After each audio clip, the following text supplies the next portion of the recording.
په حدیث کې یو دعا راغلی ده او هغه دعا چې کله یو بنده په سجده کې وغواړي نو حدیث کې راځي دې بنده به لا سر د سجدې نه پورته کلی نه او الله رب العالمین به د ټول صغیره ګناهونه معاف کړي او هغه دعا الفاظ ډېر اسان دي.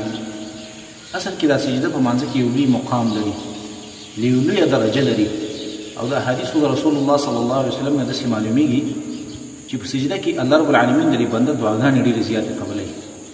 حديث كراجي عن عبد الله بن عباس رضي الله تعالى عنه قال قال رسول الله صلى الله عليه وسلم عبد الله بن عباس رضي الله تعالى عنه فرمائي رسول الله صلى الله عليه وسلم فرمائي لي اما الركوع فعزم فيه الرب تاسو بدي ركوع کې د الله تعظیم بیانوي سبحان ربي العظیم د الله لوی په کې بیانوي.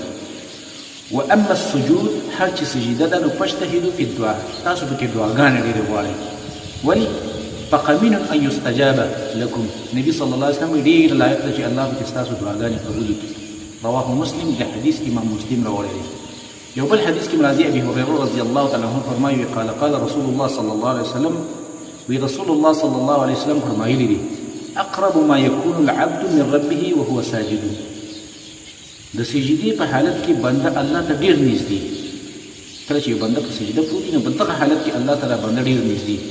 نو فاکثروا من الدعاء. نبی صلی الله علیه وسلم فرمایي تاسو به کې دعاګانې ډېرې غواړئ.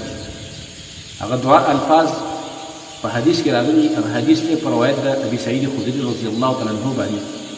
ابي سعید خدري رضی الله تعالی عنه فرمایي وما وزع رجل جبهته لله ساجدا کم بنده چې الله رب العالمین د خپل تندې په سجده باندې کیږي او په قال بیا په دې سجده کې دا کلمات وایي چې یا رب اغفر لي یا رب اغفر لي یا رب اغفر لي یا الله تمام معاف کی یا الله تمام معاف کی یا الله تمام معاف کی ثلاثا بريز الله کلمات وایي الا رفع رأسه وقد غفر له.